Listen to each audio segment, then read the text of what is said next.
Béni soit Dieu. On est heureux d'être là ensemble ce matin pour partager ces bons moments dans la présence du Seigneur. Nous voulons disposer nos cœurs ce matin à sa présence. Amen. Vous êtes avec moi, mes bien-aimés?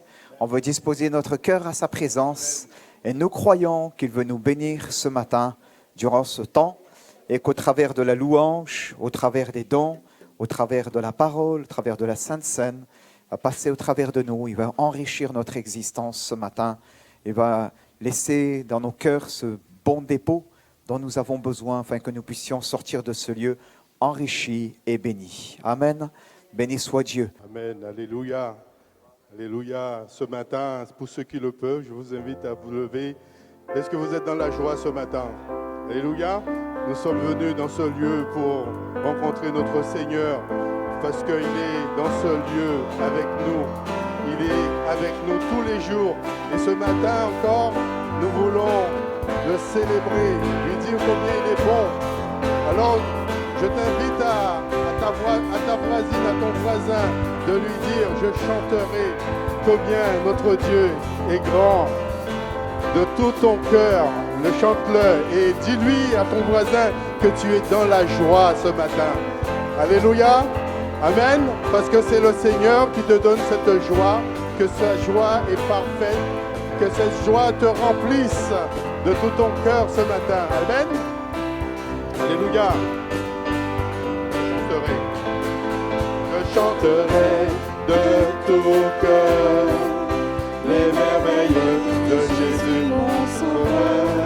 Il m'a ôté des ténèbres, il m'a délivré de tout péché. Je chanterai de tout cœur les merveilles de Jésus mon Sauveur. Il m'a ôté des ténèbres, il m'a délivré de tout péché. Je suis dans la joie. Je suis dans la joie, dans la joie immense. Je suis dans l'allégresse, car mon Dieu m'a libéré. Je suis dans la joie. Alléluia. Une joie immense. Je suis dans l'allégresse, car mon Dieu m'a libéré. Alléluia.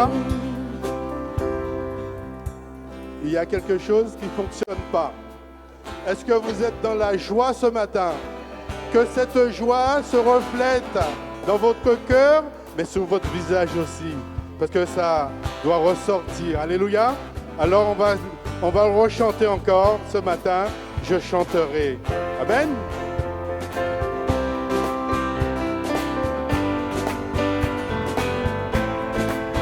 Je chanterai de tout cœur les merveilles de Jésus mon Seigneur.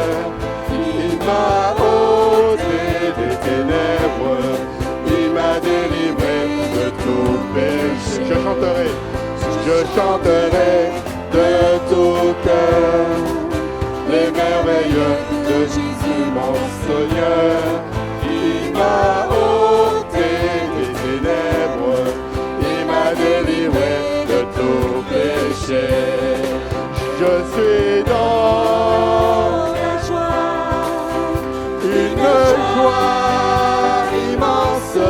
Je suis dans l'allégresse, car mon Dieu m'a libéré. Je suis dans la joie, une joie immense. Je suis dans l'allégresse, car mon Dieu m'a libéré. Car mon Dieu est fidèle, il ne m'abandonne jamais. Je n'ai rien à craindre, car Jésus m'a libéré. Car mon Dieu est fidèle, il ne m'abandonne jamais. Je n'ai rien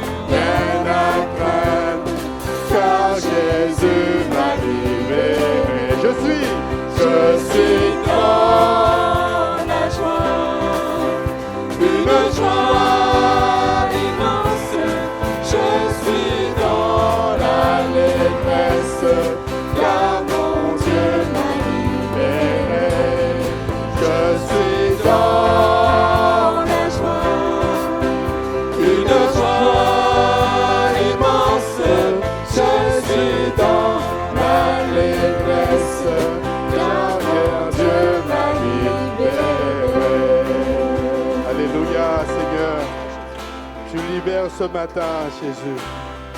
Amen.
Aucun autre Dieu.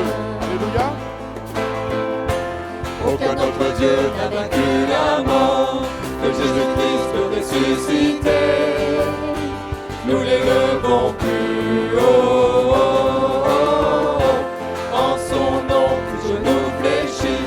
En son nom, tout homme est sauvé. Nous élevons son nom.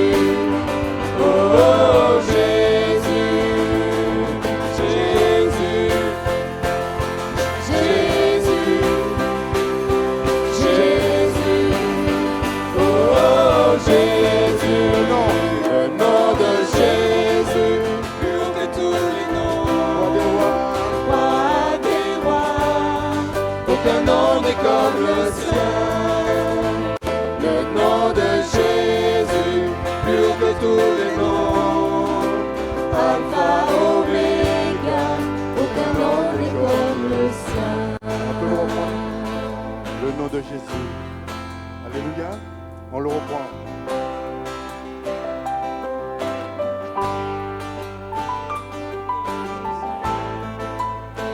Le nom de Jésus, plus haut que tous les noms. Il est le roi des rois. Roi des Alléluia. rois, aucun nom n'est comme le sien. Le nom de Jésus, plus haut que tous les noms. Alpha, Oméga, aucun nom n'est comme le sien. Jésus. Alléluia.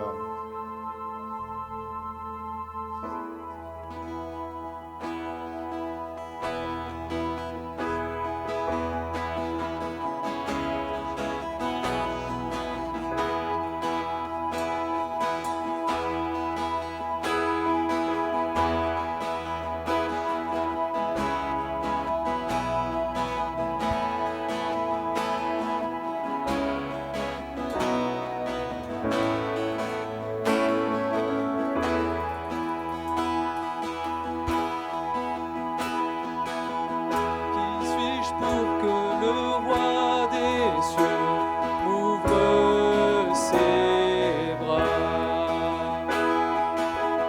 Perdu mais trouvé par sa grâce, son amour pour moi. Son amour pour moi. Libéré, ma dette est payée, je suis enfant de Dieu, je suis à lui.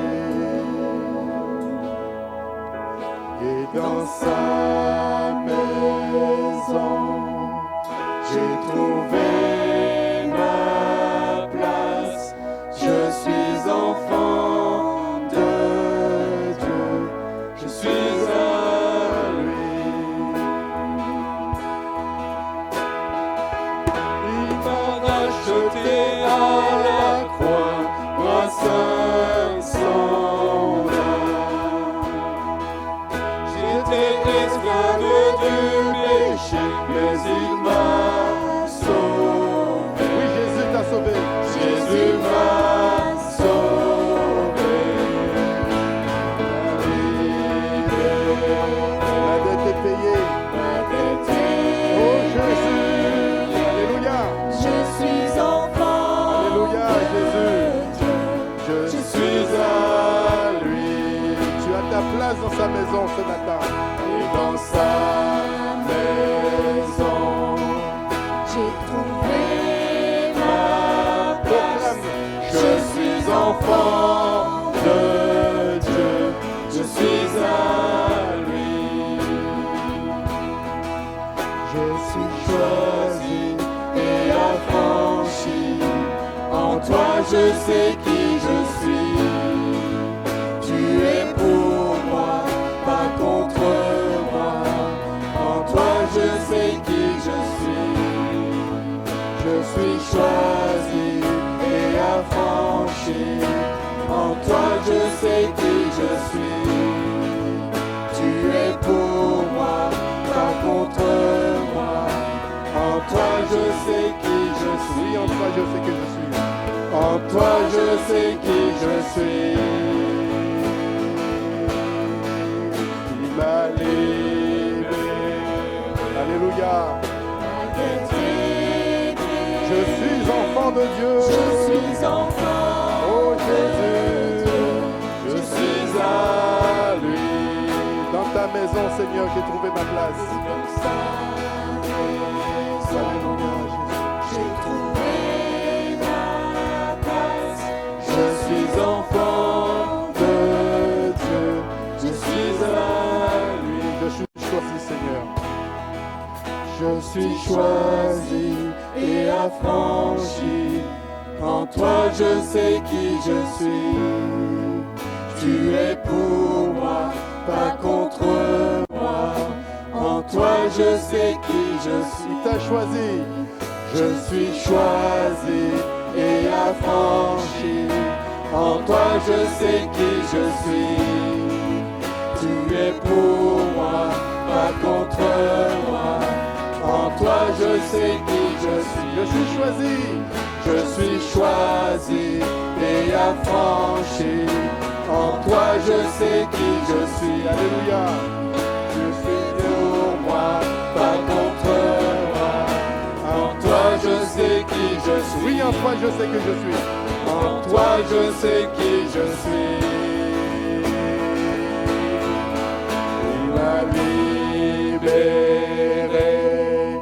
ma dette est payée. Je suis enfant de Dieu, je suis à lui. Et dans sa maison, j'ai trouvé ma place. Je suis enfant de Dieu, je suis à lui.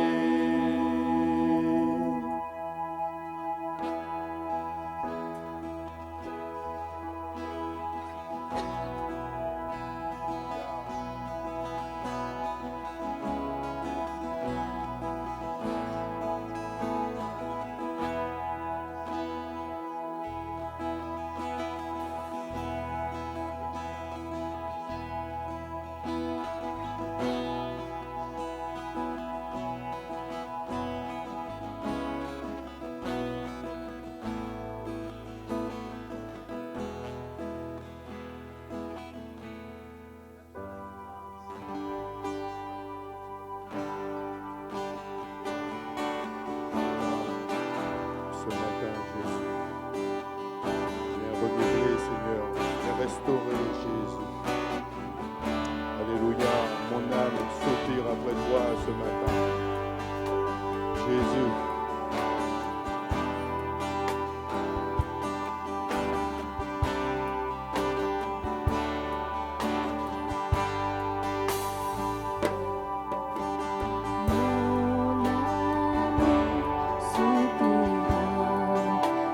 Toi et mon esprit en moi te cherche. Toi seul est le désir de mon cœur et je vis pour t'adorer. Chante-le, mon âme. Mon âme soupira près de toi et mon esprit en moi te cherche. Toi seul est le désir de mon cœur et je vis pour t'adorer.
tout ton cœur, chante-le mon âme. Mon âme soupira près de toi et mon esprit en moi te cherche. Toi seul est le désir de mon cœur et je vis pour t'adorer. Alléluia, Seigneur. Toi seul est digne, Seigneur, de louange ce matin. Toi seul est digne d'adoration, Jésus. Merci, Seigneur.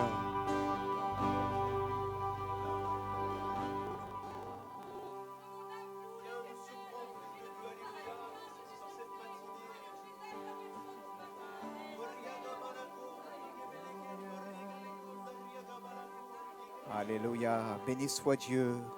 Continuez à louer le Seigneur. Les frères désignés pour la Sainte Seine s'avancent, s'il vous plaît. Gloire à Dieu. Nous continuons à bénir le Seigneur. Alléluia. Merci, Saint-Esprit de Dieu.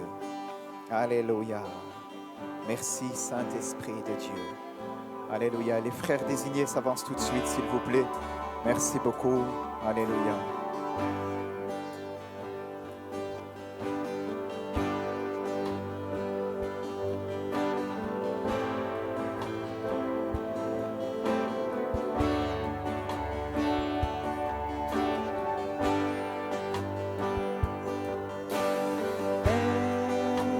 Nous t'aimons, nous t'adorons et prions.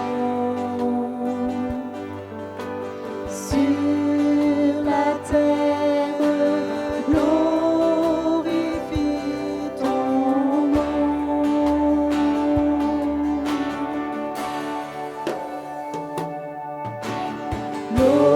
Glorifie ton nom. Glorifie ton nom. Sur la terre, glorifie ton On peut se nom. lever. Nous t'aimons, Seigneur, ce matin. Alléluia. Père, nous t'aimons, nous t'adorons et prions. Sur la terre, glorifie ton nom. Que ton nom soit glorifié ce matin, Seigneur.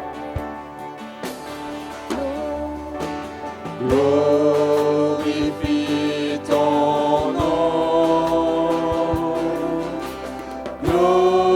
Glorifie ton nom. Sur la terre, glorifie ton nom. Glorifie ton nom. Glorifie ton nom. Glorifie ton nom. Glorifie sur ton Église, Seigneur. Sur la terre, glorifie ton nom. Glorifie ton nom, Seigneur.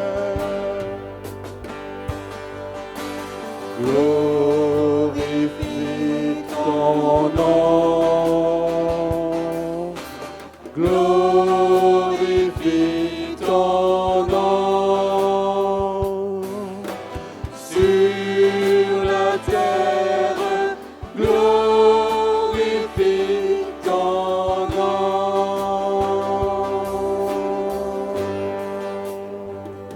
Amen.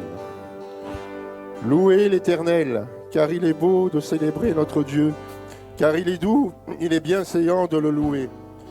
L'Éternel rebâtit Jérusalem, il rassemble les exilés d'Israël, il guérit ceux qui ont le cœur brisé et il pense leurs blessures. Il compte le nombre des étoiles, il leur donne à toutes des noms. Notre Seigneur est grand, puissant par sa force, son intelligence n'a point de limite. L'Éternel soutient les malheureux, Il abaisse les méchants jusqu'à terre. Chantez à l'Éternel avec action de grâce. Célébrez notre Dieu avec la harpe. Il couvre les cieux de nuages. Il prépare la pluie pour la terre. Il fait germer l'herbe sur les montagnes.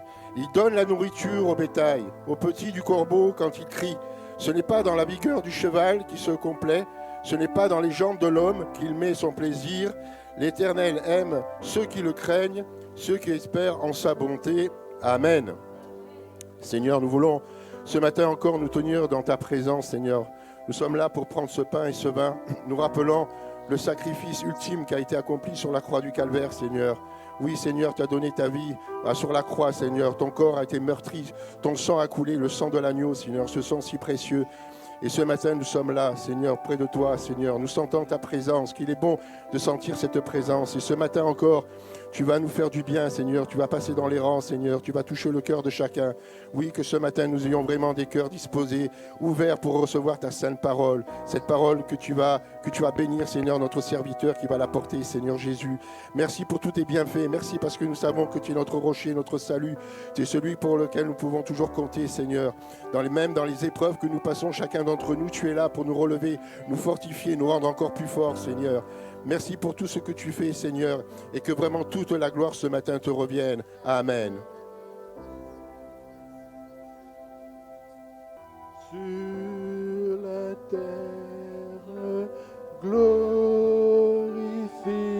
ton nom. Dans ton église, Seigneur, que ton peuple puisse glorifier ton nom. Glorifie. Glorifie ton nom.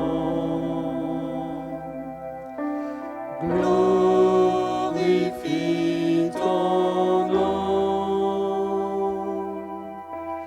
Sur la terre, glorifie ton nom. Ô Père, nous t'aimons, Seigneur.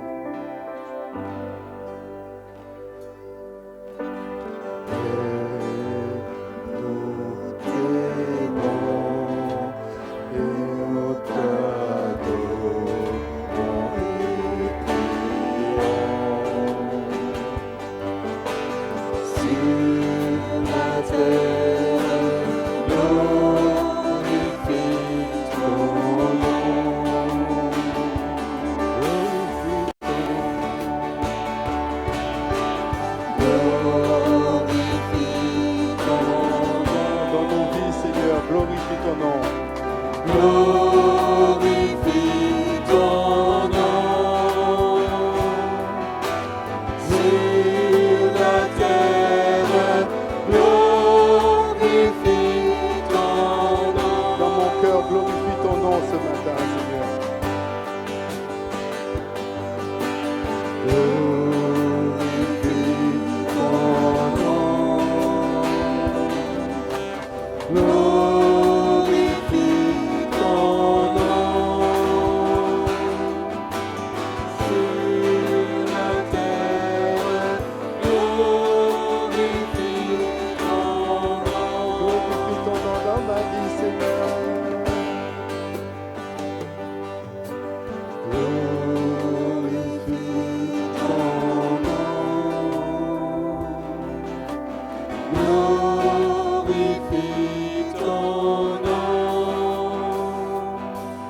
toi tu la regardes comme étant une vie de déchéance, une vie de douleur, une vie de combat, une vie de difficulté, une vie où c'est tellement difficile de s'approcher du Seigneur. Le Seigneur ne te voit pas comme cela.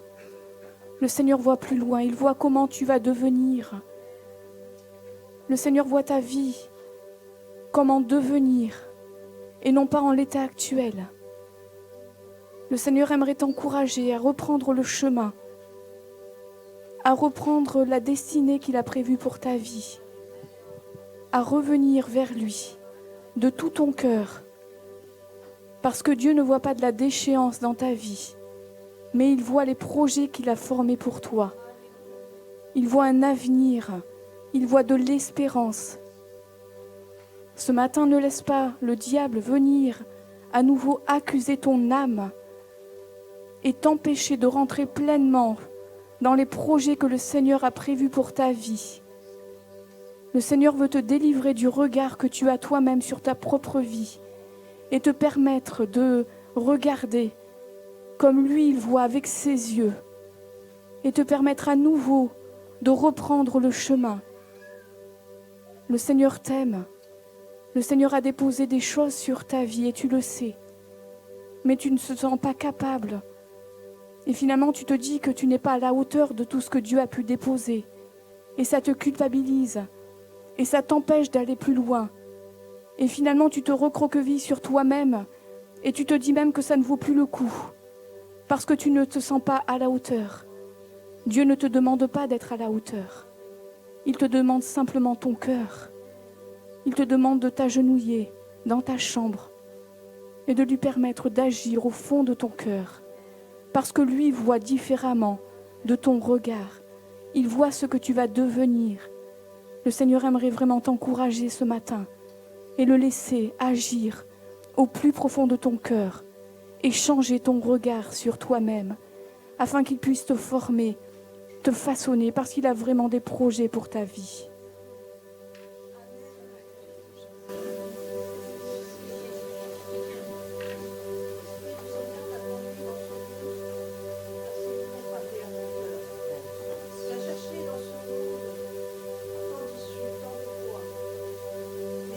Il y a un seul chemin, une seule voie pour t'éclairer. Et je désire te façonner, mais il faut pour cela que tu renonces à toi-même. Sache que la croix que j'ai portée pour toi, ce fardeau que j'ai porté, c'est afin que tu puisses lâcher prise, que tu puisses me faire confiance, que tu puisses vraiment marcher sur ce chemin que je trace pour ta vie, avec toute sérénité. Ne cherche plus dans ce monde les choses qui sont que vanité et poursuite du vent, mais fais-moi confiance, parce que j'ai un avenir pour toi. Mets ton espérance en l'Éternel qui est capable de faire infiniment au-delà de tout ce que tu peux demander ou même penser. Je connais ton cœur, je connais ta tristesse, je connais tes échecs, mais je veux restaurer ton âme. Je veux t'amener sur le chemin que j'ai préparé pour toi. Mais pour cela, laisse-moi faire, laisse-moi agir dans ta vie et tu verras combien ce fleuve est agréable, ce cours d'eau est tranquille. Viens t'abreuver aux sources de la vérité, de la vie que j'ai pour toi. Et tu verras, les choses vont changer parce que je désire de faire de toi une nouvelle créature. Amen. Amen. Jésus. J'étais brisé, vide et sans espoir. Ta grâce m'a trouvé, m'a restauré. Je n'ai rien à moi, mais tel que je suis, tu me libères, tu me libères.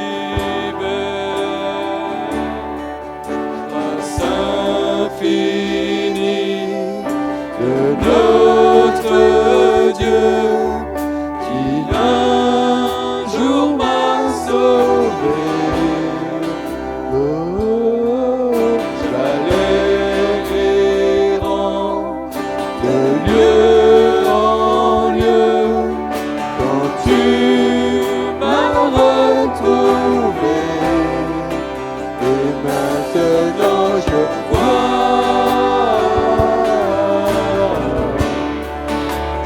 vois l'amour, la grâce dans tes yeux, donnant ta vie pour moi,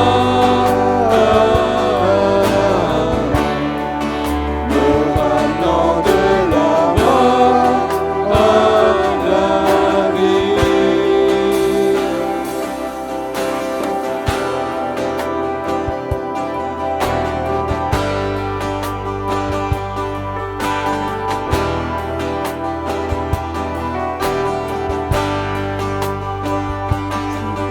Nos échecs, tu prends nos faiblesses, tu places ton espoir dans des vases d'argile. Prends mon cœur, je veux te servir pour que tout soit ta vie en moi.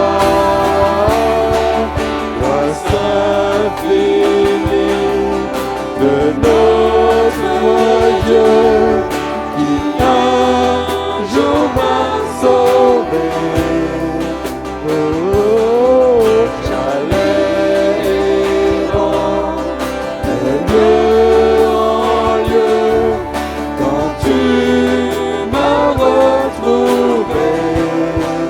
Et maintenant je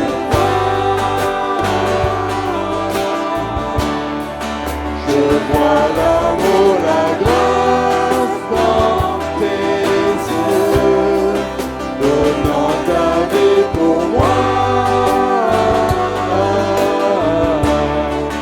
me ramenant de la mort à la vie. Et maintenant je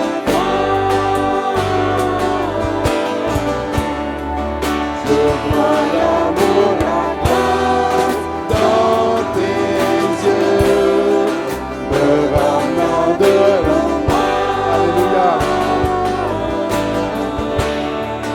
Me ramenant de la mort. Et maintenant, je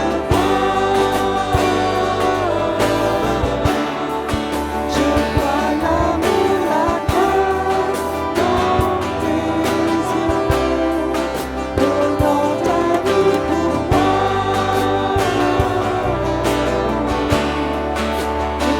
ramenant de la mort à la vie. Et maintenant, Seigneur, merci Seigneur, tu es ce potier Seigneur.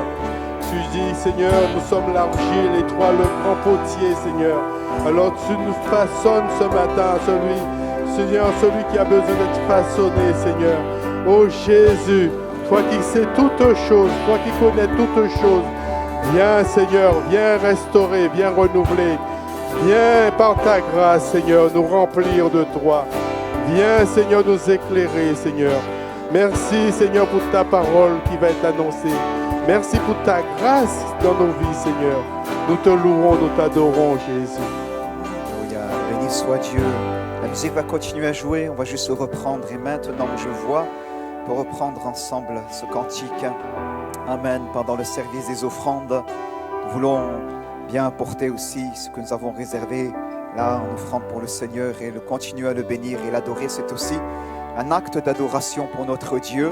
Et nous voulons continuer à le bénir et à l'adorer de tout notre cœur. Alléluia. Et maintenant je vois. Nous pouvons nous lever une dernière fois pour ce cantique. Alléluia. Dans tes yeux, donnant ta vie pour moi, me ramenant de la mort à la vie. Et maintenant je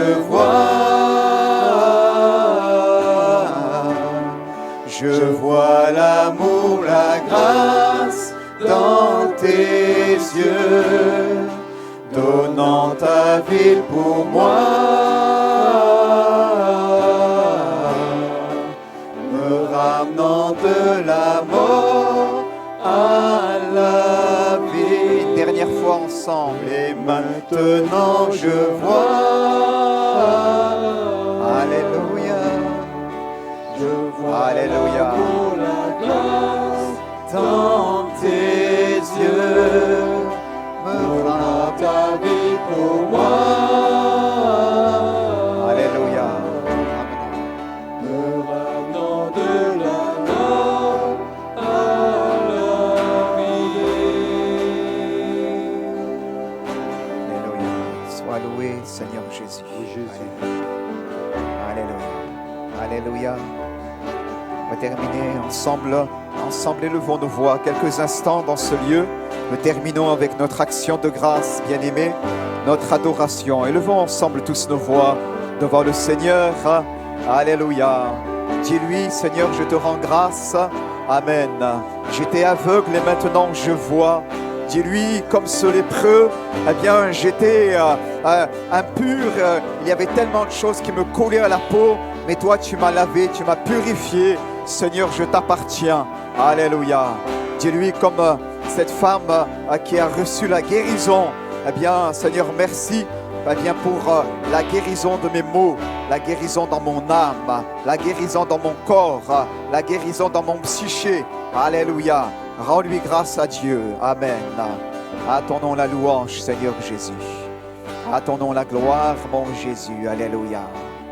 Oui, Seigneur, nous te rendons la grâce, la gloire, Seigneur Jésus, pour ta grâce incommensurable qui s'est manifestée dans nos vies. En Jésus. Alléluia. Sois loué, Seigneur Jésus. Sois loué, Seigneur Jésus.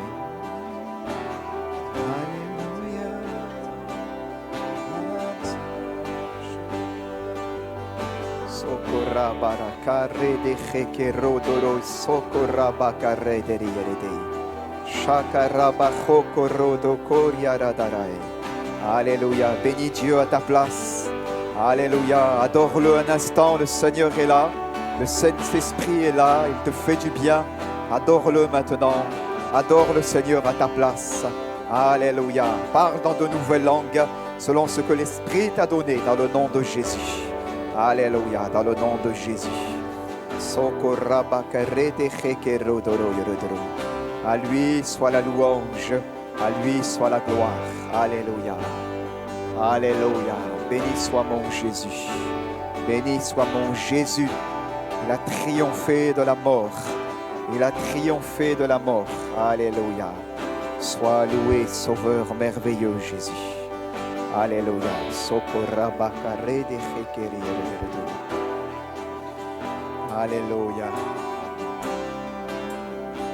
Et maintenant je vois ton chemin, mon destin, ton salut, mon refuge, tout. Alléluia. Continuez, mes bien-aimés. ta victoire, mon espoir, ton chemin, mon destin, ton salut, mon refuge, tout est en ta victoire, mon espoir, ton chemin, mon destin, ton salut, mon refuge, tout est en ta victoire, mon espoir, ton chemin, mon destin, ton salut, mon refuge, tout est en ta victoire, mon espoir, ton chemin, mon destin, ton salut, mon refuge, tout est en toi.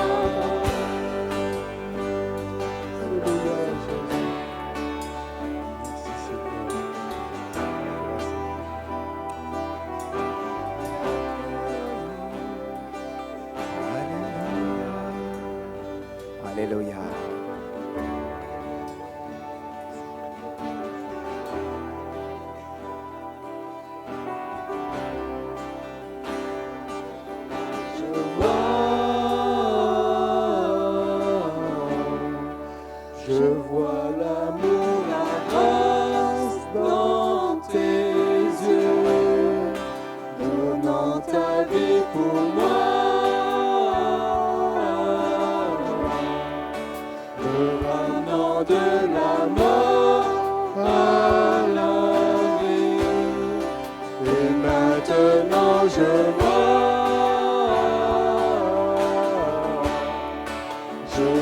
l'amour, la grâce dans tes yeux, donnant ta vie pour moi,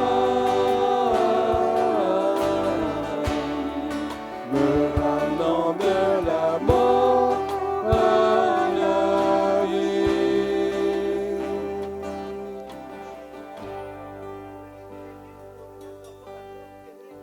Je cherche dans mon église des adorateurs en esprit et en vérité.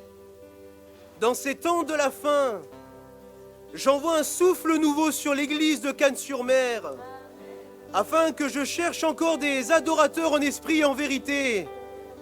Lève-toi, te dit ton Dieu ce matin. Lève-toi, te dit ton Dieu ce matin. Ouvre ta bouche. Ouvre ta bouche pour louer le Seigneur.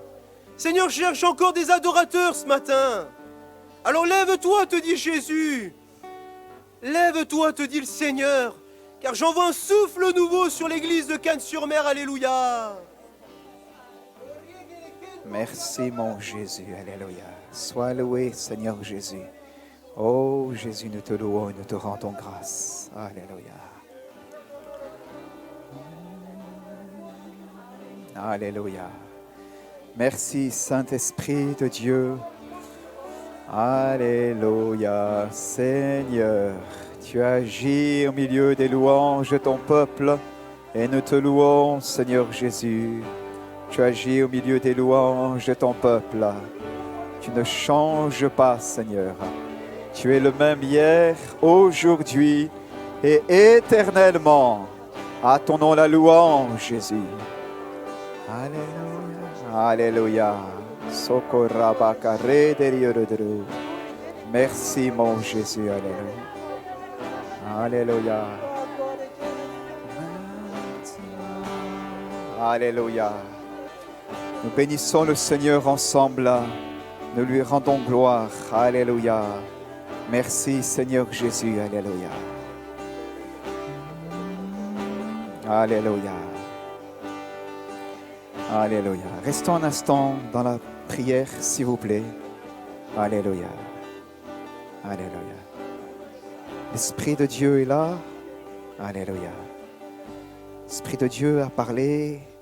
Voulons ce matin le laisser nous rejoindre aussi chacun dans notre cœur. Alléluia. L'Esprit de Dieu a parlé de différentes manières. Tu cours après certaines choses, mais il a pour toi une royauté, une vie nouvelle en Jésus-Christ sans pareil. Alléluia. Merci Seigneur pour son appel et ses dons dont il ne se révoque point, alors que parfois le cœur peut être chargé, comme nous l'avons entendu. Merci, parce que le Seigneur est fidèle. Alléluia. Nous te rendons grâce, Seigneur. Restons un instant devant lui. Alléluia.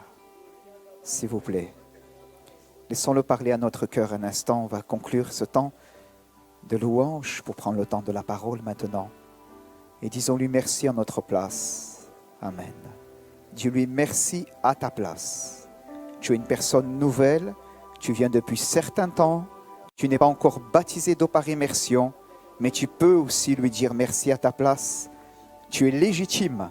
Ta voix est entendue aussi de la part du Sauveur. Dis-lui merci à ta place aussi. Le Seigneur t'appelle. Tu vas faire encore un pas, encore un autre. Tu vas t'engager avec Jésus. Mais aujourd'hui, le Seigneur aussi entend ta voix à ta place. Alléluia. Merci Seigneur pour chacun, pour les plus anciens, pour ceux qui marchent avec toi depuis plusieurs années et ceux que toi tu appelles. Seigneur aussi à toi, nous voulons te rendre grâce. Merci de bénir la suite de ce culte et la parole que nous allons partager maintenant. Dans le nom de Jésus, nous avons prié. Amen. Amen. Gloire à Dieu. Je sais pas si vous... Oui, voilà. Très bien, merci beaucoup. Merci. Voilà, merci à l'équipe de louanges pour cette conduite aussi dans le temps de prière, mais je veux dire aussi ce sérieux, parce que, voyez-vous, on peut apporter des choses sur le plan musical, mais ce qu'il y a surtout et qui doit faire toujours la différence, c'est la prière dans laquelle nous voulons préparer ces moments, parce que, eh bien, c'est en réponse à cette dernière que l'Esprit de Dieu vient, descend et vient visiter aussi nos cœurs. Alléluia. Voilà, les adolescents vont se réunir à l'étage. Nous voulons rendre grâce à Dieu pour nos enfants, pour nos adolescents qui se réunissent aussi. Là, ce matin, c'est la reprise du GIB. Il y a eu la période où il n'y avait pas cela pendant ces dernières semaines en raison des vacances scolaires. Et nous voulons aussi bénir toujours dans la prière nos moniteurs et nos monitrices qui servent activement dans ce domaine-là. Pouvons-nous, s'il vous plaît, mettre les annonces de ce dimanche? Merci beaucoup. Voilà, merci beaucoup. Merci. Voilà, ce lundi, nous avons à 19h le conseil d'administration de l'Église aussi. J'en profite pour vous dire que le dernier samedi du mois de mai, nous aurons notre assemblée générale ordinaire de l'Église avec les membres donc, de l'Église et à l'issue de notre CA. Donc, on vous fera parvenir, je pense si tout va bien, dimanche prochain, on va avoir les convocations pour ceux et celles qui sont membres, et soit donc en papier, soit de manière digitale, pour que vous puissiez l'avoir. Mais d'ores et déjà, vous pouvez noter cette date. On peut poursuivre les annonces, s'il te plaît, mon cher frère. Merci beaucoup. Il y a une invitation aussi qui nous a été adressée pour le 2 et 3 mai prochain, une conférence à l'église Unity, l'Assemblée de Dieu de Antibes. Le thème, c'est « Tout est accompli ». Il y aura Patrick Albadalejo et Stéphane et Christian Caddy. Je vous ai envoyé ces jours derniers dans le fil de discussion WhatsApp, le canal de l'église, le lien pour pouvoir vous inscrire. Inscrivez-vous, l'inscription est gratuite, la participation à cet événement est gratuite, mais ils ont besoin de savoir, ça va se faire sur inscription, qui vient de manière à maîtriser au mieux le flux de personnes et pouvoir rester dans la légalité par rapport à leur capacité d'accueil de la salle. Alors, merci de le faire. Merci aussi d'y participer si vous le pouvez pour les bénir et les encourager. Je crois que c'est aussi important. Voilà, poursuivons pour les annonces, mon cher frère. Je rappelle une dernière fois l'appel à cotisation Jedidia. Après, on l'a assez dit, on le retirera la slide la semaine prochaine. Mais si vous souhaitez toujours soutenir, Jedidia, vous le pouvez. Merci pour tous ceux déjà qui soutiennent activement aussi l'association culturelle, la branche, Jedidia, l'association culturelle qui permet de mener à bien des actions aussi dans le cadre de la vie de l'Église. Merci bien. Permettez-moi, s'il vous plaît, de prier avant qu'on ouvre la parole de Dieu par rapport à ce sujet. Merci, Seigneur notre Dieu. Père, parce que, Seigneur, c'est toi, Seigneur notre Dieu, qui tiens dans nos vies le fil de notre existence, le souffle, Seigneur notre Dieu. Et un jour, il t'est rendu. Un jour, Seigneur, il t'est rendu. Et c'est vers toi, Seigneur, que toute âme s'en va. Seigneur, afin, Seigneur notre Dieu, soit pour la vie, soit, Seigneur, pour la mort. Mais tu dis, Père éternel, que toi tu as donné ton Fils, afin que quiconque croit en toi ne périsse point, mais qu'il ait la vie éternelle. Seigneur, merci, Père éternel, pour ce message de l'Évangile aussi qui a résonné un jour dans la vie de cette bien-aimée de Fleurette, Père éternel. Voulons, Père éternel, te prier maintenant pour les enfants, pour la famille, son mari qui ne te connaît pas, afin que, Seigneur aussi, il puisse s'approcher de toi. Seigneur, dans le nom de Jésus. Père, béni sois-tu, apporte ta consolation, conformément à ton Esprit Saint. Béni sois-tu, Jésus. Merci, Seigneur, Père, pour ta fidélité, Seigneur notre Dieu. Merci pour ceux qui marchent avec toi. Seigneur, nous voulons te rendre grâce, parce que la finalité avec toi, Seigneur, c'est la vie éternelle, conformément à ce que nous enseignent les Saintes Écritures. Et nous voulons te bénir ce matin. Bénis maintenant le partage de ta parole. Je prie afin que dans ta grâce, tu puisses parler à nos cœurs aussi ce matin et qu'on puisse, Seigneur, ressortir de ce lieu en ayant des réponses, que tu illumines les yeux de notre cœur. Seigneur, je te le demande, que tu illumines les yeux de notre cœur, Père, et que nous puissions comprendre quelles sont les choses qui s'attachent à ton royaume. Père Saint, dans le nom de Jésus, nous avons prié. Amen. Gloire à Dieu. Voilà, bien-aimés, nous allons ouvrir la parole de Dieu. Alors, permettez-moi juste d'y venir aussi avec mes notes.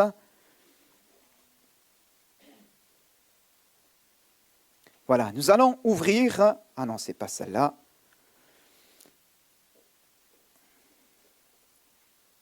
La Bible dans 1 Corinthiens, chapitre 15. S'il vous plaît, nous allons faire une première lecture. 1 Corinthiens, chapitre 15, à partir du verset 1er jusqu'au verset 11. Je vous rappelle, frères, il parle à l'Église. Bien sûr, c'est le masculin qui l'emporte, mais ce n'était pas une Église de frères. On l'a bien compris. Il y a aussi au sein de cette même Église des sœurs, des gens de tout âge et de toute génération. Il parle à l'ensemble. Je vous rappelle, frères, l'évangile que je vous ai annoncé, que vous avez reçu et dans lequel vous avez persévéré et par lequel vous êtes sauvés, si vous le retenez dans les termes où je vous l'ai annoncé, autrement, vous auriez cru en vain. Vous auriez cru en vain. Je vous ai enseigné avant tout, comme je l'avais aussi reçu, que Christ est mort pour nos péchés selon les Écritures. Il a été enseveli et il est ressuscité le 3e jour selon les Écritures. Et il est apparu à Céphas, Pierre, puis aux 12. Ensuite, il est apparu à plus de 500 frères à la fois. Parfois on oublie cela, mais comment cela a été fort à ce moment-là. Donc Jésus est apparu à plus de 500 frères à la fois, dont la plupart sont encore vivants. Au moment où Paul écrit, il atteste, la plupart sont encore vivants. Et donc quelques-uns sont morts. Ensuite, il est apparu à Jacques, puis à tous les apôtres. Après eux tous, il m'est aussi apparu à moi, comme à l'avorton, car je suis le moindre des apôtres. Je ne suis pas digne d'être appelé apôtre, parce que j'ai persécuté l'Église de Dieu. Par la grâce de Dieu, je suis ce que je suis. Sa grâce envers moi n'a pas été vaine. Loin de là, j'ai travaillé plus que tous, non pas moi toutefois, mais la grâce de Dieu qui est avec moi. Ainsi donc, que ce soit moi, que ce soit eux, donc en parlant des apôtres, des autres, voilà ce que nous prêchons et c'est ce que vous avez cru. Amen. Gloire à Dieu. De quoi l'apôtre Paul est-il en train de parler dans ce chapitre, bien-aimé? Il est en train de parler de la résurrection. De la résurrection. D'accord? Et ce matin, c'est le thème dont je souhaite m'entretenir avec vous aujourd'hui. Et je pense dimanche prochain, parce que vu la quantité de notes que j'ai traitant de ce sujet, donc moi j'ai prévu mon pique-nique, d'accord? Je ne sais pas vous, mais donc je préfère vous renvoyer dans les temps pour que nous puissions poursuivre mieux cela la prochaine fois, plutôt que de vous assommer avec la totalité et vous dites ça y est, ouf, on est délivré, d'accord?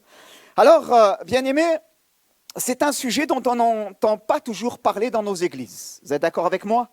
La résurrection, d'accord? Et c'est un sujet, finalement, qui est pourtant de première importance. De première importance. Il fait partie des piliers, un fondement, le socle même de la foi chrétienne. La résurrection de Jésus. Amen. Mais ce sujet, bien-aimé, dont on va parler ce matin, la résurrection de notre Seigneur Jésus, ne parle pas seulement de sa résurrection à lui. Ce sujet traite aussi de notre foi de notre rapport à la mort, de est-ce qu'on est au clair, quelles sont les réponses que nous avons, bibliquement parlant. Voilà, peut-être quelqu'un qui s'approche de Dieu va recevoir ce matin des éléments de réponse au travers des Saintes Écritures, d'accord? Et de pouvoir ainsi nous positionner par rapport à cette réalité ou encore être fortifié simplement dans notre foi, dans ce que peut-être quelqu'un va dire « nous savons » finalement, nous savons. Voyez-vous, c'est un sujet important parce que je crois que chez nous, nous n'avons pas toujours une bonne vision de l'éternité. Faites exprès, l'agenda de l'Église fait que ce matin, dans le cadre de mes annonces, j'annonce qu'une bien-aimée est partie auprès du Seigneur. Voilà, je ne savais pas, mais c'était sur mon cœur toute la semaine et j'ai bossé beaucoup sur ce sujet-là. Et l'agenda de l'Église fait que, faites exprès, nous en parlons alors qu'il y a le départ de quelqu'un. Mais cela doit nous inviter les uns les autres à pouvoir regarder au-dedans de nous-mêmes. Voyez-vous, quand on parle de l'éternité, on va en parler tout à l'heure, quand on fait référence à quelqu'un qui est parti, on dit que la personne est partie auprès du Seigneur. D'accord ? Et nous prêchons l'Évangile et nous parlons de toutes ces réalités célestes et nous disons que Jésus est allé nous préparer une place afin que là où il est, nous y soyons aussi. D'accord ? Et on a raison. Ok ? On a raison. Nous parlons de l'éternité et nous parlons du ciel. Lorsque quelqu'un vient partir, et nous parlons du ciel comme étant un lieu de repos parfait, un lieu de communion parfaite, un lieu où nous pouvons là jouir pleinement de la présence de Dieu. Amen. Nous sommes dans sa pleine lumière. Tout est parfait. Tout est parfait. Vous êtes avec moi? Ok? Et on parle de cela et nous nous réjouissons de cela. Et nous avons raison, bien-aimés. Mais le problème, c'est que nous avons tendance à occulter dans nos milieux évangéliques occidentaux, nous avons tendance à occulter une partie de l'évangile. Si la Bible nous parle de cette bienheureuse espérance que nous avons en Jésus-Christ, bien-aimés, la Bible parle aussi cependant de la finalité de toute chose, ce moment où Dieu va appeler ceux qui se sont endormis, ceux qui dorment, d'accord, ou ceux qui sont morts. On en parlera plus en détail. Ceux qui dorment en Jésus-Christ, comme ceux qui sont morts, à une résurrection d'entre les morts. La Bible accorde beaucoup de place à ce sujet, bien-aimé. Beaucoup de place. J'ai pris le temps de regarder attentivement tous les versets de la parole de Dieu traitant de ce sujet. Dans le Nouveau Testament, vous avez 145 références minimum traitant de la question de la résurrection, parlant de la résurrection. Dans l'Ancien Testament, fait étonnant, il semble que cela n'apparaît pas comme cela. Donc c'est une première lecture que nous faisons. Quand nous regardons dans l'Ancien Testament, il ne nous est pas parlé directement de résurrection. Mais c'était un fait acquis. Et ceux qui s'endorment dans le Seigneur, ou les patriarches, ou les rois, l'Écriture nous dit qu'ils ont été recueillis auprès de leur Père. D'accord ? Et quand nous regardons dans les évangiles, et que dans les évangiles, nous voyons les enseignements du Seigneur Jésus, d'accord ? À ce moment-là, l'évangile n'est pas encore rédigé. On reprend la prédication de Christ, qu'on va rédiger plus tard pour en faire le Nouveau Testament. Dedans, Jésus parle de résurrection. Il parle de ce sujet-là. D'accord ? Et je crois que c'est un sujet, bien-aimé, important, qui parfois est occulté dans nos milieux. Et oui, je dirais même que le diable veut occulter quelque part dans nos milieux, parce qu'il est rattaché à ce sujet une grande espérance. Alléluia. Une glorieuse espérance et un héritage à venir en Jésus-Christ. D'accord? Alors, avant d'aller plus loin, bien-aimés, j'ai regardé, parce que si on parle de résurrection, il va falloir parler d'abord de mort. D'accord? Ne vous inquiétez pas, je vais bien dans ma tête ce matin. D'accord? Mais ce sont des sujets fondamentaux dont on ne parle pas parfois au milieu de nous. D'accord? Mais donc, je me suis interrogé sur cette question, les Français et la mort. Les Français et la mort, quelques statistiques et quelques croyances. Si tu peux mettre la première slide, s'il te plaît, que je t'ai envoyée, mon cher frère, voilà. Eh bien, il faut savoir que l'organisme national IFOP que vous connaissez, bien aimé, eh bien, va réaliser à une période bien définie, c'était la période de la Toussaint, une enquête sur cette question de la croyance d'une vie après la mort. D'accord? Cette enquête a été mesurée entre 2018, bien sûr bien avant, pour certaines dates qui sont antérieures, elle remonte jusqu'à 1970 et jusqu'à 2023. Donc c'est assez proche de nous et c'est intéressant. D'après cette étude, 31% des Français croient en une vie après la mort. Un chiffre, je cite, semblable à celui de 2018, mais qui a connu une légère baisse durant les 50 dernières années.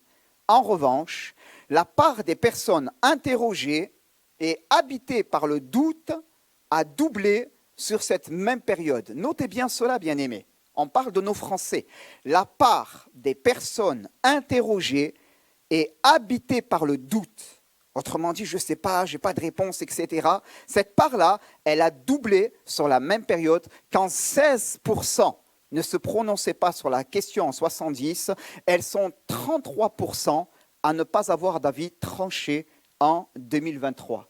Intéressant, bien-aimé, hein? Intéressant. Au milieu de tout cela, l'étude montre qu'il y a aussi un intérêt grandissant pour les sujets paranormaux, ésotériques, d'accord, qui peuvent expliquer la montée de cette incertitude en France. D'accord? Les gens, eh bien, on a brouillé leur champ de vision et on a retiré de l'espace public cet évangile qui était le socle commun il n'y a pas très longtemps, il y a quelques décennies en arrière dans notre société française, et on avait quelques éléments de réponse, même si on avait juste une étiquette religieuse, mais on était éduqués néanmoins avec certaines valeurs qu'on nous transmettait par rapport à cela, et on a retiré l'évangile de l'espace public. Aujourd'hui, la nature ayant horreur du vide a laissé croître beaucoup d'autres faux enseignements et en l'occurrence, beaucoup de doctrines, de croyances paranormales aujourd'hui avec tous ces salons de la voyance ou autres qui ont poussé comme des champignons dans notre société et un intérêt pour le paranormal chez nos Français vont faire que, et en même temps, il y a comme une vision de brouillé à l'intérieur d'eux-mêmes et ils ne voient plus clair par rapport à cette question. Est-ce que tu crois finalement à une vie après la mort? Si tu peux mettre la prochaine slide, s'il te plaît. L'évolution historique, 1970, 37%, 31 en 2018, 31 2023. Tu peux continuer, s'il te plaît. La slide suivante, quelqu'un va dire, reviens juste avant s'il te plaît, quelqu'un va dire ça n'a pas baissé significativement, mais vous allez comprendre là où on va aller tout à l'heure. Retenez ces chiffres 37, 31, on peut considérer que ça n'a pas baissé significativement, mais en réalité ça a grandement baissé, je vais l'expliquer dans un instant. Donc la suite, la prochaine slide, nous parle de 69% des croyants, des gens qui croient à la vie après la mort sont des croyants et des religieux. 38% croyants mais non religieux. Et 10% sont athées, convaincus et disent « Tiens, je pense qu'il y a quand même quelque chose ». D'accord, hein? Ils ne se disent pas croyants en Dieu, mais ils se disent il y a peut-être quand même quelque chose. D'accord?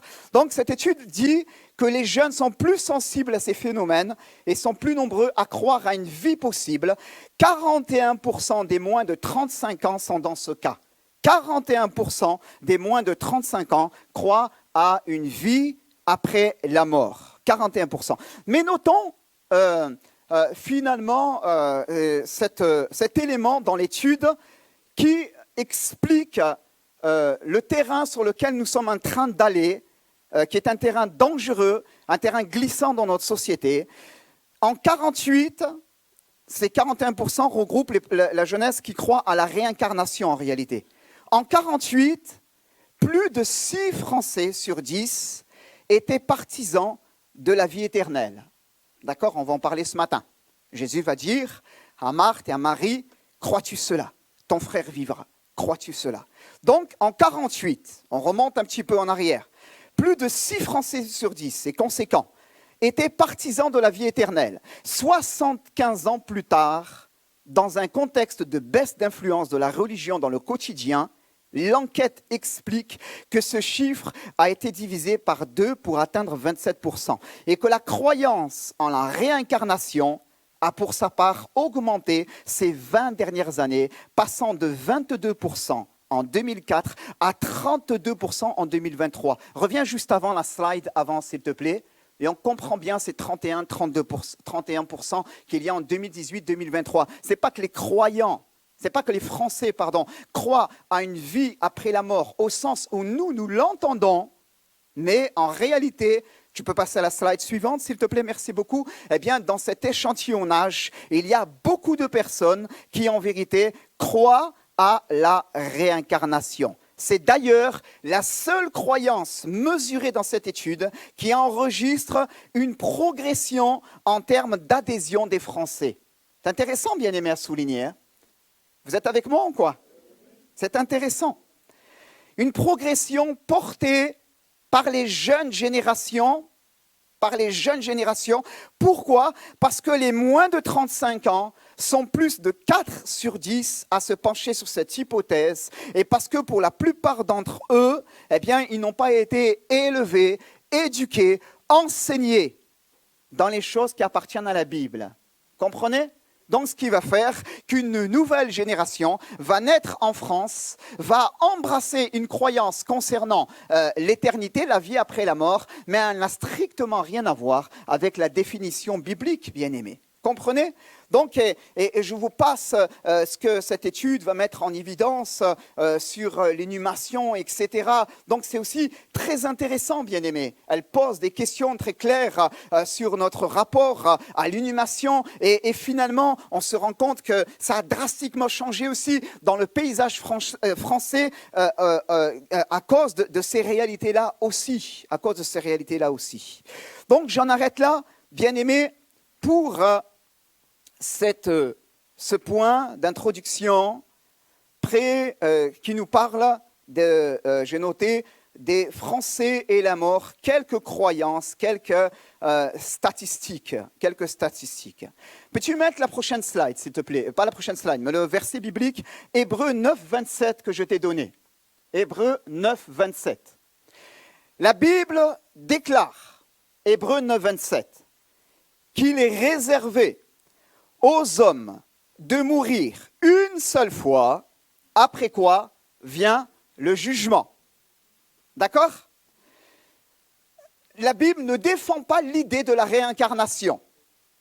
Les philosophies hindouistes, bouddhistes défendent l'idée de la réincarnation, croient au principe de la réincarnation. D'accord? Et il y a bien sûr beaucoup de choses à dire sur ce sujet, dans lequel, dans notre vie présente, nous rachetons les fautes de notre vie passée. Et à cause de cela, il y a toute une hiérarchie qu'on appelle caste sociale qui fait que tu ne peux pas, ou c'est mal vu d'aller aider quelqu'un d'en bas de l'échelle parce que peut-être est-il en train de payer les fautes de sa vie passée, bien-aimé. Ces philosophies enseignent, ces philosophies orientales, bouddhisme, hindouisme, enseignent que Dieu est impersonnel. Nous ne croyons pas que Dieu est impersonnel. Nous ne croyons pas que Dieu est dans la matière qui nous entoure. Nous ne croyons pas que Dieu est dans l'arbre, qui est dans mon jardin, qui est dans mon chien que j'ai à la maison, ou dans mon chat, même si je l'aime beaucoup. D'accord ? Nous ne croyons pas que ces choses qui nous environnent, ou les personnes qui nous environnent, sont aussi des parcelles ou des incarnations de Dieu dans l'espace et dans le temps qui nous environnent. Dieu n'est pas impersonnel, Dieu est personnel, selon la définition biblique. Et la Bible déclare qu'au commencement, Dieu créa les cieux et la terre. Avant que tout fût créé, il est là. Il est le permanent. Il est là. D'accord ? Et à la suite de cela, il a créé ce monde merveilleux qui nous entoure et dans lequel nous sommes, ce merveilleux écrin. Et au milieu de cet écrin, il a créé ce qu'il avait de plus beau, l'homme, c'est-à-dire vous et moi, en disant « faisons l'homme à notre image ». D'accord ? Et bien sûr, il a doté de cette capacité à vivre dans le temps. Il a été créé, il a un an zéro, d'accord, une année zéro, l'homme, un jour 1, d'accord, et il a été créé pour cette capacité dans le temps à vivre toujours l'immortalité jusqu'à ce que le péché entre dans le monde et apporte tout ce désordre. Et Dieu envoie son Fils dans une chair semblable à la nôtre pour nous racheter de la malédiction, du péché et de la mort. Nous étions, bien-aimés, en danger de mort éternelle, en danger de mort, en danger de perdition. Et Dieu dit qu'il a envoyé son Fils, je le disais tout à l'heure dans ma prière, afin que quiconque croit en lui ne périsse point, mais qu'il ait la vie éternelle. Amen. Bien-aimés, arrêtons-nous sur ce verset. Dieu a tellement aimé le monde qu'il a donné son Fils unique afin que quiconque croit en lui réincarne bien, d'accord, ne périsse point, mais qu'il ait la vie éternelle. Je crois que s'il y a une notion de réincarnation quelque part qui doit exister, Dieu nous en aurait tenu informés. Comprenez ? Je ne suis pas là en train de juger la foi de mes bien-aimés, de mes amis hindouistes ou bouddhistes bien-aimés. Je suis en train juste d'apporter un éclairage dans une biblique, dans une société en perte de repères qui ne sait même plus ce qu'elle croit finalement. Vous comprenez ? Je suis en train d'apporter un éclairage biblique par rapport à cela. Et l'éclairage biblique déclare qu'il est réservé à l'homme de mourir une seule fois. Si l'homme pouvait se réincarner, je vous le dis, je suis le premier preneur. Le premier preneur. Parce que je ne pense pas que l'espace d'une vie que nous avons nous permette de réaliser pleinement tout ce que nous aimerions faire. Si ce principe existerait, je vous assure, j'irai dans le secret de ma chambre et je dirai à Dieu, Seigneur, la prochaine fois, tu fais de moi un aviateur. Tu sais que j'aurais toujours aimé aussi faire ça. Je dirai aussi à Dieu, Seigneur, tu vas faire de moi un navigateur. Tu vas faire de moi ceci, tu vas faire de moi cela. On a tous dans nos rêves, dans nos vies, des rêves inachevés, des choses qu'on aurait aimé faire et dont on se dit, en fait, il nous aurait fallu plusieurs vies. Vous êtes d'accord avec moi ? Mais Dieu est sage et intelligent et il a dit une, ça suffit bien suffisamment. Une, ça suffit bien suffisamment. D'accord ? Donc, à cause de cela, l'Écriture nous dit, il est donné à l'homme de mourir une seule fois. Pas 2 fois, pas 3 fois, pas 15 fois, pas 1000 fois, pas 100 fois, jusqu'à ce qu'il atteigne le nirvana. Vous comprenez ? Un état suprême dans lequel, finalement, toute trace, d'égoïsme apparent, d'égocentrisme, trace que nous qualifions dans notre jargon biblique de péché, soit définitivement ôtée. Pas cela. Mais mourir une seule fois, après quoi vient le jugement. Jean, chapitre 5, s'il te plaît. Merci, mon frère, la prochaine référence que je t'ai donnée. Verset 24 nous dit cela. C'est Jésus qui parle. Et il dit, en vérité, je vous le dis, celui qui écoute ma parole et qui croit à celui qui m'a envoyé a la vie éternelle et ne vient point en jugement, mais il est passé de la mort à la vie. Amen.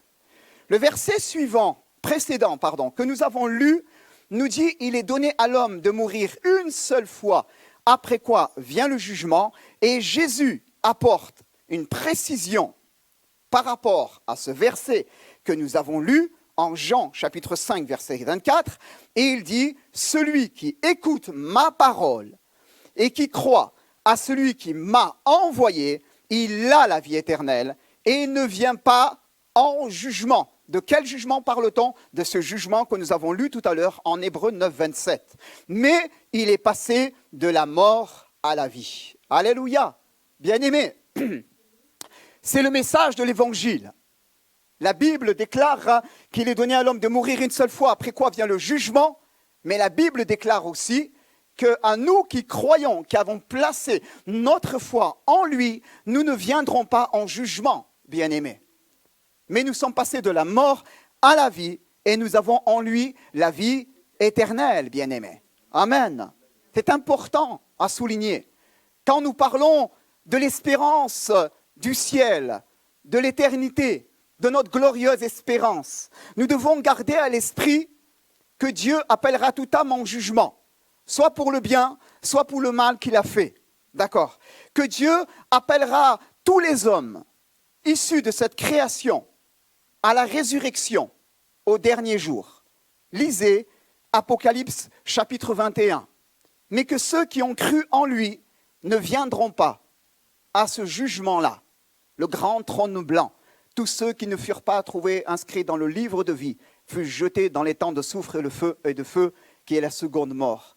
Ceux-là qui ont placé leur foi dans le Seigneur Jésus ne viendront pas en jugement, mais 1 Thessaloniciens chapitre 4, on reviendra ultérieurement dessus, nous dit que lors de l'avènement du Seigneur Jésus, en un instant, en un atome de temps, au son de la trompette de l'archange de Dieu, lorsque Christ va revenir, ceux qui sont morts en Christ ressusciteront premièrement, et nous qui sommes restés, la génération qui verra l'avènement du Seigneur Jésus, nous qui sommes restés, cette génération-là, nous les devancerons point, mais nous serons changés en un instant et nous irons ensemble vers le Seigneur sur les nuées du ciel.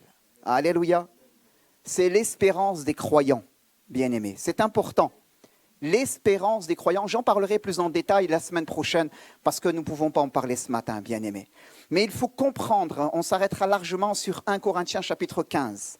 Il faut comprendre qu'à ce moment-là, il y a un système de pensée qui s'est développé dans le milieu et la fin du 1er siècle de notre ère, dans les églises, et en l'occurrence l'église de Corinthe, qui tendait à amoindrir cette vérité de la résurrection.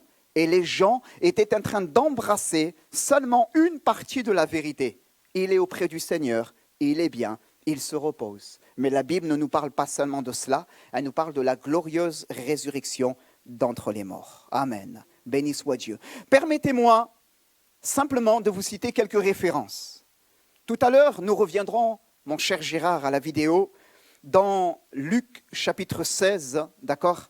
Mais je voudrais voir avec quelques bien-aimés, avec mes bien-aimés, quelques versets concernant la résurrection annoncée dans les évangiles.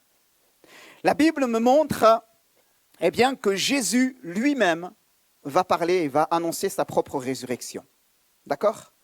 L'évangile selon Matthieu, chapitre 16, verset 21, je cite pour vous, « Dès lors, Jésus commença à faire connaître à ses disciples qu'il fallait qu'il allât à Jérusalem, qu'il souffrit beaucoup de la part des anciens, des principaux sacrificateurs, des scribes, qu'il fut mis à mort et qu'il ressuscita le 3e jour. » Jésus va annoncer sa mise au tombeau, sa mise à mort, et il va annoncer lui-même sa transfiguration. Quand je regarde sur la montagne de la transfiguration, pardonnez-moi si je ne vous ai pas donné toutes les références bibliques, mais je les ai toutes sous mes yeux. Matthieu 17, 9, si vous ne les avez pas, ce n'est pas grave. Jésus nous montre qu'il est sur la montagne, et alors qu'il a été transfiguré et qu'il va redescendre, il va donner cet ordre à ses disciples, ne parler à personne de cette vision jusqu'à ce que le Fils de l'homme soit ressuscité d'entre les morts. Amen. Important. Jésus va interpeller en son temps les Sadducéens. Nous voyons cela dans l'évangile selon Matthieu, chapitre 22. À un moment donné, il y a, chapitre 22, 23, 31, si tu peux mettre, je ne sais pas si je te l'ai donné, mais sinon, moi, je l'ai sous les yeux. D'accord? Matthieu 22, à un moment donné, des Sadducéens vont venir trouver le Seigneur Jésus, et ces gens croyaient qu'il n'y avait point de résurrection. Et ils vont venir questionner le Seigneur Jésus. Il faut savoir que du temps du Seigneur Jésus, deux pensées religieuses majeures étaient présentes à ce moment-là en Israël.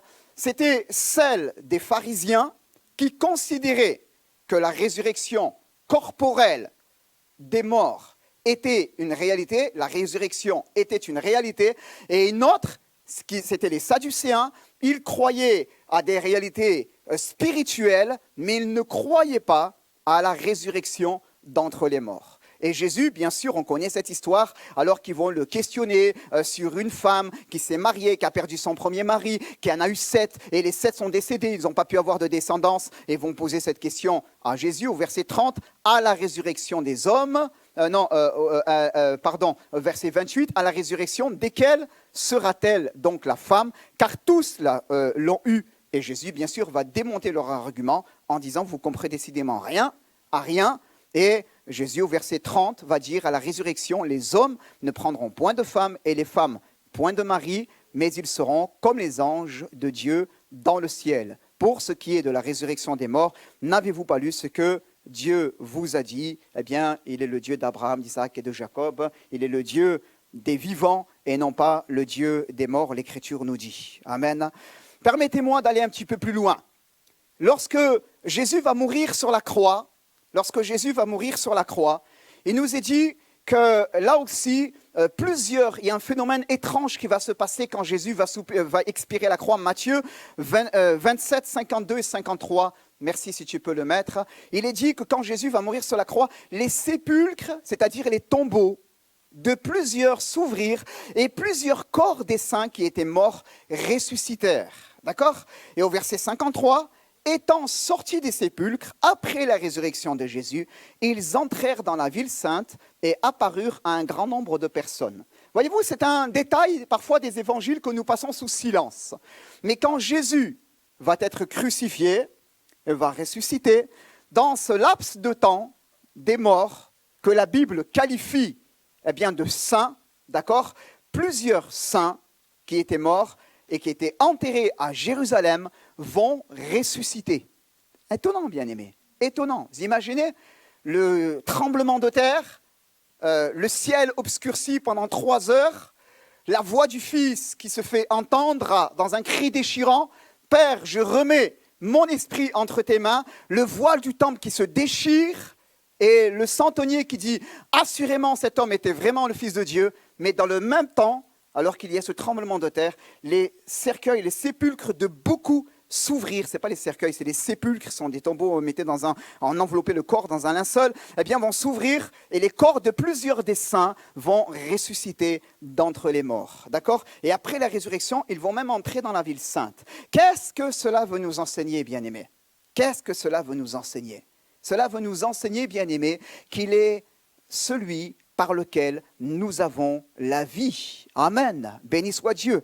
Et que finalement, en lui, j'ai noté, non plus par sa mort, mais par sa résurrection, par son avènement, les morts en Christ ressusciteront et régneront aussi avec lui. Ils entreront dans la vie. Il y a une Jérusalem céleste dont la Bible nous parle. Écoutez bien. Quand vous lisez les évangiles et vous voyez ces 2 petits versets qui passent un petit peu sous silence, ils sont annonciateurs de ce qui vous attend, vous, et de ce qui m'attend, moi. Nous en parlerons plus en détail la semaine prochaine. Le corps est semé corruptible, il ressuscitera incorruptible. Et non pas, Christ ne va pas être crucifié une seconde fois, son œuvre a été accomplie une fois pour toutes pour chacun de nous, mais lors de son avènement, les morts en Christ, ceux qui dorment, ressusciteront premièrement. Et il y a un règne aussi auquel on est appelé à entrer aussi en lui, bien-aimés. Amen. Béni soit Dieu. Béni soit Dieu. Il y a beaucoup de choses à dire là-dessus. Permettez-moi juste d'aller vers un texte des Écritures que vous connaissez bien, qui lève un petit peu le voile sur la vie après cette vie, sur l'éternité, une partie de l'éternité. Du moins, devrais-je dire, si toutefois, nous pouvons compartimenter quelque chose de l'éternité. Luc 16, 19, 31, Jésus raconte l'histoire de Lazare et d'un mauvais riche. Certains la qualifient de parabole, beaucoup la mettent au rang des paraboles, mais Jésus ne commence pas ce texte comme les autres fois quand il parle de parabole en disant qu'il va enseigner en parabole. Mais Jésus parle de ce texte comme si quelque part il y levait le voile sur des réalités éternelles. Vous comprenez? Donc il y a des éléments à prendre de manière pratico-pratique dans ce passage. Il y avait un homme riche, et je terminerai là-dessus, bien-aimés. Juste, vous allez me donner quelques minutes pour conclure sur ce point, et après nous reviendrons plus amplement dimanche prochain sur ce sujet. Il y avait un homme riche qui était vêtu de pourpre et de fin lin, et qui chaque jour menait joyeuse et brillante vie. Un pauvre nommé Lazare était couché à sa porte couvert d'ulcères et désireux de se rassasier des miettes qui tombaient de la table du riche. Et même les chiens venaient encore lécher ses ulcères. Le pauvre mourut, et il fut porté par les anges dans le sein d'Abraham. D'accord ? Le riche mourut aussi, et il fut enseveli. Dans le séjour des morts, dans l'éternité, dans le séjour des morts, il leva les yeux, et tandis qu'il était en proie au tourment, il vit Abraham et Lazare dans son sein. Et il s'écria, « Père Abraham, aie pitié de moi, et envoie Lazare pour qu'il trempe le bout de son doigt dans l'eau et me rafraîchisse la langue, car je souffre cruellement dans cette flamme. » Abraham répondit, « Mon enfant, souviens-toi que tu as eu tes biens pendant ta vie et que Lazare a eu les maux pendant la sienne. Maintenant, il est ici consolé et toi, tu souffres. D'ailleurs, il y a entre nous et vous un grand abîme, afin que ceux qui voudraient passer d'ici vers vous ou de là vers nous ne puissent le faire. » Le riche dit, « Je te prie donc, Père Abraham, d'envoyer Lazare dans la maison de mon père, car j'ai 5 frères, c'est pour qu'ils leur attestent ces choses, afin qu'ils ne viennent pas ici dans ce lieu de tourment. » Abraham répondit, « Ils ont Moïse et les prophètes, qui les écoutent. » Et il dit, « Non, Père Abraham, mais si quelqu'un des morts va vers eux, ils se repentiront. » Et Abraham lui dit, « S'ils n'écoutent pas Moïse et les prophètes, ils ne se laisseront pas persuader, même si quelqu'un des morts ressuscité. » Amen. D'accord ? Ce texte est important, bien-aimé, parce qu'il lève un petit peu le voile sur ce qui se passe après. Apporte un éclairage sur ce sondage dont nous avons partagé les résultats, les opinions ensemble, un éclairage biblique, bien-aimé. Et ce matin, j'espère vous nous donner des réponses aussi les uns les autres.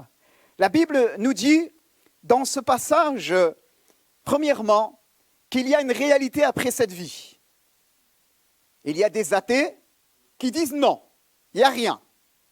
Mais voyez-vous, j'ai l'habitude de dire que si je me mets à penser très très fort que ce mur est noir ou bleu ou jaune, il ne va pas changer pour mes beaux yeux. Il y a des réalités qui sont éternelles. Il ne s'agit pas simplement d'avoir un point de vue, il s'agit de se rapprocher le plus possible de ce qui est écrit dans l'éternité. Vous comprenez ? Il y a des choses qui ne sont pas discutables. On est tous d'accord pour dire que le blanc est blanc. Il y a des choses qui sont écrites ainsi dans l'éternité. Le premier aspect, c'est que tout ne s'arrête pas au tombeau. D'accord ? Deuxième aspect, la Bible nous montre que, dans ce passage, il y a 2 hommes avec 2 conditions finales. 2 conditions finales. L'un, le pauvre, nommé Lazare. D'accord ? L'Écriture nous montre qu'il va être recueilli, porté par les anges, verset 22, et va se retrouver dans le sein d'Abraham, et que le riche va mourir aussi, et il va être, lui, enseveli pour ouvrir les yeux dans le séjour des morts, où là, il était en proie au tourment. Bien-aimé, ce matin, je veux faire peur à personne, bien-aimé. Je veux faire peur à personne. Je parle juste de la Bible. Trop souvent, on parle du ciel et on ne parle pas de ces réalités-là, bien-aimés. Comprenez, je veux vous parler de la résurrection, mais d'abord, on doit se concentrer là-dessus aussi. On doit se concentrer là-dessus. Ce sont des réalités importantes, de prime importance, bien-aimés. Alors, où est le problème dans ce passage ? Est-ce que Dieu a sauvé Lazare parce que Lazare a beaucoup souffert, comme c'est écrit ? Eh bien, Lazare a eu les maux pendant les siennes, et il est ici consolé, et toi tu souffres parce que tu as eu tes biens pendant ta vie. Donc, est-ce que Lazare a été sauvé parce que, permettez-moi, finalement il a galéré ici-bas, d'accord ? Et au prix de ses nombreuses souffrances, il a hérité du ciel, d'accord ? Ou est-ce que c'est autre chose qui a sauvé Lazare. Et est-ce que, finalement, Dieu a dans le collimateur les riches, ceux qui mènent une joyeuse et brillante vie, ceux qui n'ont pas de problème, et il a décidé pour cela, eh bien, parce qu'ils se sont fait plaisir ici-bas, de tous les envoyer dans la perdition éternelle. Comprenez? Ça serait un raccourci. Ça serait un raccourci. Nous ne sommes pas sauvés par nos œuvres. Nous sommes sauvés par grâce, par le moyen de la foi en Jésus-Christ, uniquement.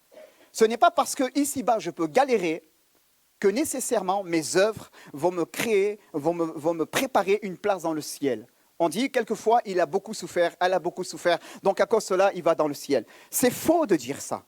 Ce n'est pas du tout scripturaire. D'accord ? Donc, et ce n'est pas, et l'opposé aussi, vous l'avez bien compris, est aussi la même chose. Mais ce que l'on peut souligner, c'est que probablement Lazare avait une foi vivante en son Dieu, malgré tout ce qu'il pouvait vivre et traverser. Vous comprenez? Et ce qui va faire que Lazare va hériter du ciel, ce n'est pas ses nombreuses souffrances, mais c'est sa foi caractérisée dans le Dieu vivant et vrai, amen, qui a donné son Fils pour lui afin qu'il puisse être sauvé. Alléluia, bien-aimé. Amen. C'est important à souligner. Et ce qui va faire que finalement le malheureux riche va se retrouver dans un lieu de tourment, ce n'est pas parce qu'il manquait de générosité et que alors qu'il y avait Lazare à sa porte et qui aurait bien aimé se rassasier là de quelques, peut-être je dirais même des poubelles du riche pour ainsi dire, et il ne voulait rien lui donner, il désirait se rassasier des miettes qui tombaient de la table du riche, l'Écriture nous dit. Il ne voulait rien lui donner, pas à cause de son absence de générosité, mais parce qu'elle révèle un cœur, le cœur d'un homme dont le seul souci est attaché à la vie terrestre, la vie présente. Il ne regarde pas les choses vers l'éternité. Comprenez, ça révèle cela. Ça révèle cela. Et on a là un bon épicurien. Mangeons et buvons car demain nous mourrons. C'est tout ce qui compte pour lui. C'est tout ce qui compte. Mais Dieu appellera tout homme en jugement. Regardez la subtilité avec laquelle le texte, la finesse avec laquelle le texte est écrit. La Bible me dit, eh bien, que alors que les deux vont décéder, verset 22, le texte nous dit, le pauvre mourut, il fut porté par les anges dans le sein d'Abraham, et le riche mourut aussi et fut enseveli. Notez, bien-aimés, la finesse, l'exactitude avec laquelle ce texte est écrit. On comprend que le pauvre est mort avant. Il est mort en premier. On comprend. Pourquoi? Parce qu'aller trouver les SDF dehors, leur espérance de vie est drastiquement raccourcie, bien-aimés. Drastiquement raccourcie. Mais quand on est bien loti, qu'on a tout, qu'on peut se payer tous les médecins, etc., si tout va bien, on peut aller assez loin quand même par la grâce de Dieu. Comprenez? Et on voit la finesse avec laquelle ce texte est écrit. Le mort va mourir, Lazare va mourir, parce que le mort, bien sûr, il est mort. Hein, Lazare va mourir, vous avez bien compris. Merci. Et il est recueilli dans le sein d'Abraham par des anges. On ne voit rien, c'est dans le monde invisible que ça se passe. Et le riche, lui, il est enseveli. On va faire les choses en grand. D'accord? On va faire les choses en grand. Allons rapidement, bien-aimés. Il y a dans ce passage, vous l'avez bien compris, deux lieux. Un lieu de repos, appelé le paradis de Dieu dans le Nouveau Testament. Pourrions parler beaucoup de cela aussi. Et un lieu de tourment. C'est important à souligner, bien-aimés. Important à souligner.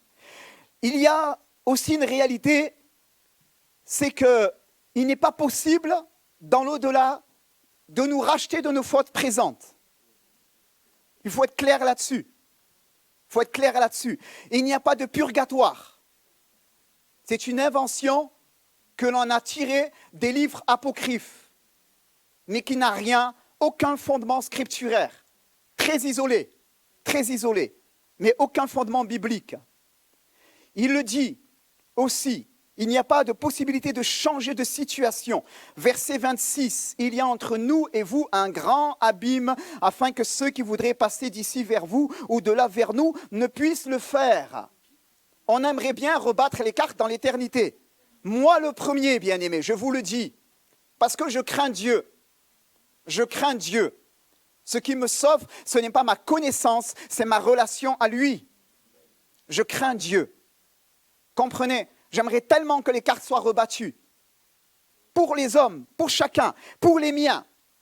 Mais Dieu déclare, il est donné à l'homme de mourir une seule fois, après quoi vient le jugement. Après, c'est le moment des comptes, finalement. C'est le moment des comptes. Il n'y a pas de possibilité de changement dans l'au-delà. Il n'y a pas de purgatoire. Il n'y a pas de moyen de nous racheter, finalement.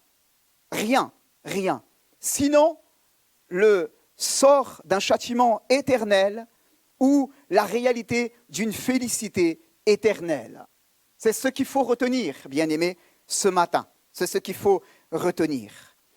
Ce texte, bien-aimé, nous montre qu'il y avait là aussi, dans l'au-delà, un état de conscience.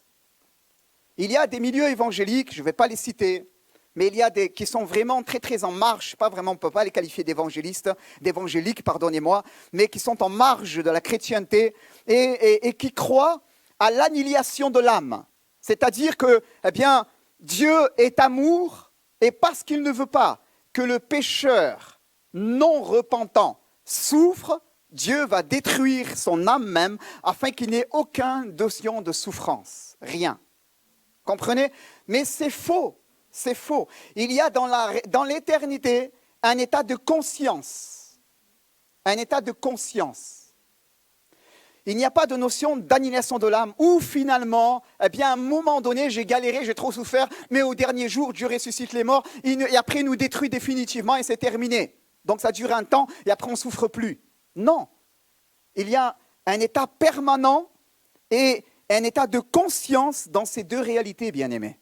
Un état de conscience. Pour cela, la Bible nous invite à craindre Dieu, à placer notre foi en Jésus afin d'être sauvés, bien-aimés. Amen. Pour cela, bien-aimés. Et il y a un état de conscience. Si tu as dans ta famille des bien-aimés qui sont partis auprès du Seigneur, et nous en avons avec mon épouse, bien-aimée. On ne leur a pas vendu un paradis. Nous avons une assurance dans notre cœur. C'est qu'ils sont entrés dans ce repos en Jésus-Christ. En Jésus-Christ.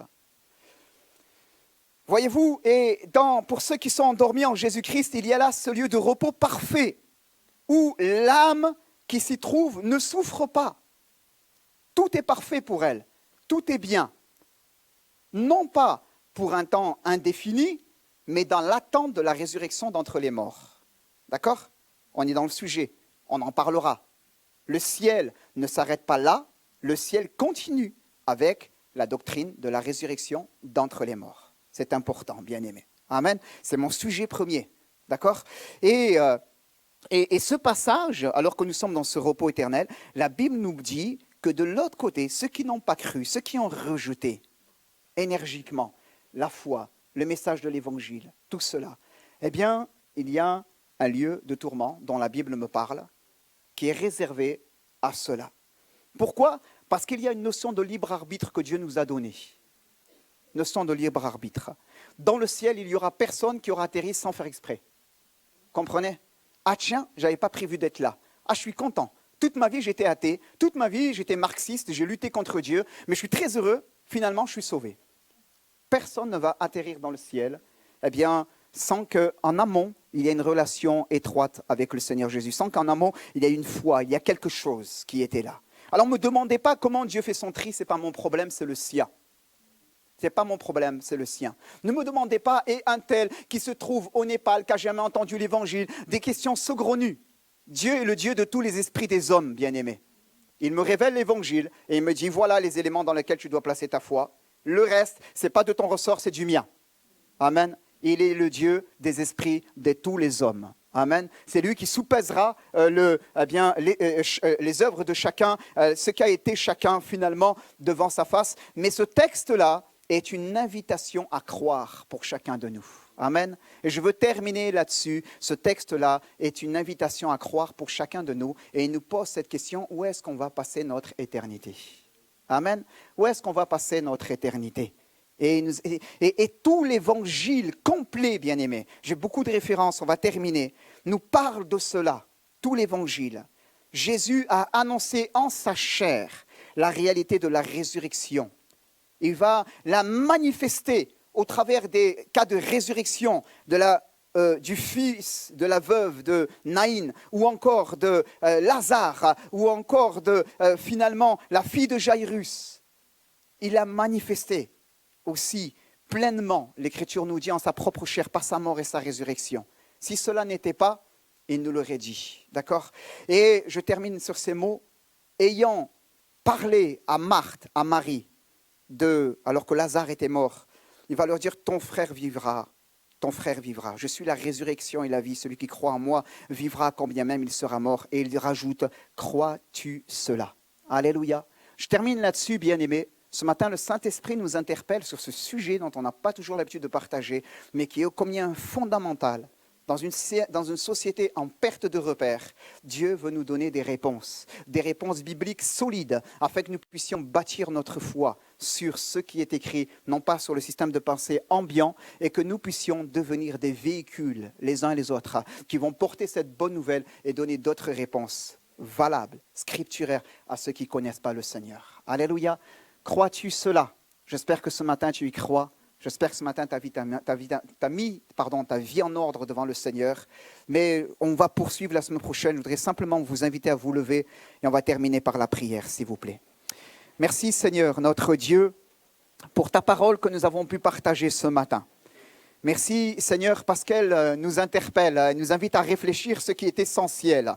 Seigneur, parfois, Seigneur notre Dieu, on caresse juste, Seigneur, le ciel dans une pensée, Père, religieuse, ou les réalités de l'éternité, dans une pensée béatifique, quelque chose, Seigneur, où juste, Seigneur, tout est bien, et, Seigneur, on est à l'abri, Seigneur, et de manière caricaturale. Mais ta parole aborde ce sujet avec beaucoup de sérieux, et veut nous donner des réponses. Seigneur, et ce matin, on est venu pour nous laisser interpeller par ce sujet, Seigneur, et que tu puisses construire notre foi, déconstruire, Seigneur notre Dieu, ce que nous avons cru à tort pour construire notre foi de la bonne manière en Jésus-Christ. Seigneur, bénis, Père éternel, je te prie, mes bien-aimés qui sont là. Seigneur, pour certains, ce sont là comme une piqûre de rappel, mais Seigneur notre Dieu, elle est bonne. Et pour d'autres, Seigneur notre Dieu, qui sont en chemin, eh bien, elle est là comme des vraies réponses fondées, Seigneur, scripturaire, Père, et je prie afin que dans ta grâce, eh bien, Seigneur notre Dieu, nous ne jouons pas avec, Seigneur, ce message, ce si grand salut que toi tu es venu nous apporter en Jésus, mais que nous puissions mettre notre vie en règle avec toi. Alléluia, tu as dit que c'est celui qui croira et qui sera baptisé, qui sera sauvé, et celui qui ne croira pas sera condamné. Seigneur, on ne veut pas prêcher un bout de l'évangile, mais on veut prêcher tout l'évangile. Père, dans le nom de Jésus, tu alarmes nos cœurs afin que nos vies soient réglées devant toi. Père, dans le nom de Jésus, aide-nous à réfléchir toute cette semaine sur ce sujet. Raccompagne-nous, aide-nous à plonger nos regards dans les Saintes Écritures et que dimanche prochain, tu nous emmènes plus loin par ta grâce. Je t'ai prié maintenant, dans le nom de Jésus. Amen.